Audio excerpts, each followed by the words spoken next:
Hello students. So today we can look into the topic that is application of neural network and support vector machine. Okay.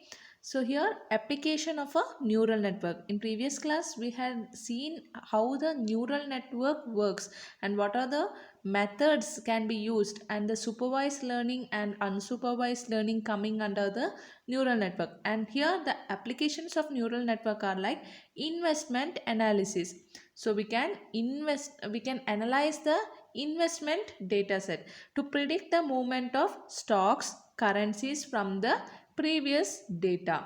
Monitoring to determine the state of aircraft engines by monitoring the vibration levels and sound. So we can use the neural network in the place of monitoring the aircraft engines and all. Marketing. So neural network have been used to improve the marketing mail shots. The idea is to find a predictive mapping from the data known about the clients to how they have responded.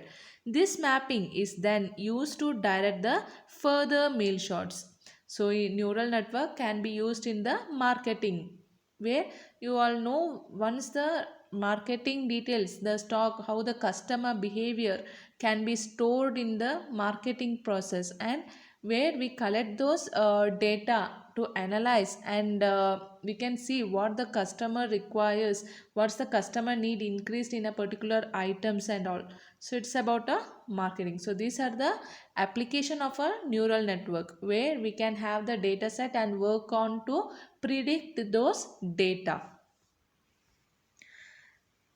So next we have the support vector machine. So support vector machine is an SVM, is also known as SVM. Okay. So support vector machine is based on the statistical learning theory and is increasingly becoming useful in a data mining. So support vector machine is mainly used in the statistical data sets. Okay. So the main idea of SVM is to non-linearly map the data set into a high dimensional feature space and uses a linear discriminator to classify the data. So here in the main idea of the SVM, the why the SVM plays an important role in the place of linear and non-linear data set, where we can have those division of to classify the data. Okay. SVM are useful in the areas of regression, classification and decision tree construction and knowledge discovery. So we can use this support vector machine algorithm in these places. Okay. Logistic regression, linear regression, classification and decision tree construction and knowledge discovery, that is KDD. Okay. Support vector machine attempts to minimize the error of a classification. So here the in data set we can helps the SVM helps to minimize the errors in a data set and all. SVM incorporate structured risk minimization, which minimizes an upper bound on the generalized error.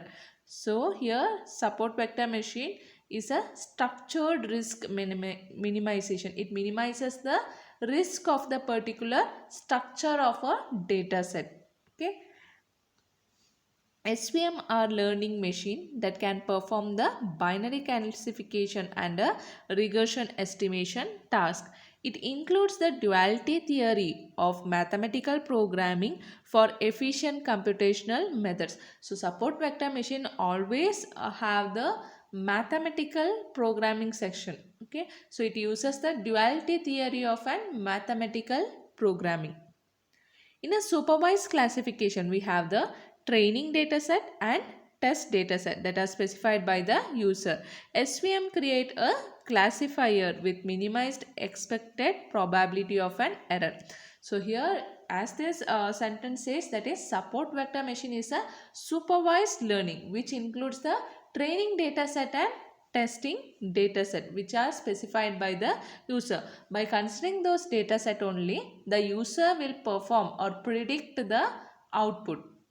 Okay. So this is about a support vector machine. So here you can see one diagram which has the oblique decision tree using support vector machine. So here decision tree, as you all know, where it has a root and subnodes, leaf nodes and all, right? So here by considering the decision tree, how we can use the support vector machine. So in this diagram you can see that the support vector machine has a two subset. One consists of a1 and b1. So we can say that a1 union b1, and here another division is a2 union b2. Okay, so this is how the tree is being divided. Okay, the first level of splitting of decision tree for this subset. So here you can see the number of splitting the data sets. Okay, so the classes here are a and b. Okay, the two classes can be of a and b. So okay, then here it is the support vector minimization is mainly used to have the optimized solution, right? We need to get the optimized, or we need to have the good prediction on values. That's why we are using this SVM. Okay, so here it is a simple example how the tree is being decision tree is being subdivided. Okay, so next you can see that let us consider the dataset depicted in figure 7.14 to demonstrate the use of support vector machine for the construction of a decision tree. As I told, how the tree can be constructed using the SVM. Okay, we can employ one SVM to partition the data set into two subset. One consisting of A1 union B1 and the other is A2 union and B2. So here we are dividing this subset vector machine into the decision tree into the two parts using the SVM. Okay. So this constitutes the first level splitting of the decision tree. So this is the first step, how we are splitting the particular data set. For each of the subset we can use one more SVM to split and classify the two classes. So here the two classes are like A and B. Okay, so Bennett ETAL show that all the three SVM can be equivalently formulated as a single optimization problem whose dual is simple to solve. As you all know, as I told in the previous slide, that is support vector machine uses the duality theory of a mathematical programming. It will use the duality theory to calculate this particular problem. Okay, so here it uses the dual theoretical mathematical programming to solve this problem, and it is also easy to find the primal solution from the dual. So it is easy when we are using the duality theory. Thus SVM can be utilized to construct a generalized decision tree more efficiently. So this helps by using the duality theory and SVM. In a SVM we will be easy to classify the decision tree, the particular problem. We can optimize the best solution for a particular problem. Okay, so this is about a support vector machine. In exam they might be asked explain the SVM with a neat diagram. Okay, for 5 marks. So it is one of the important question in your examination also. Okay, so any doubts you can ask me. Thank you, students.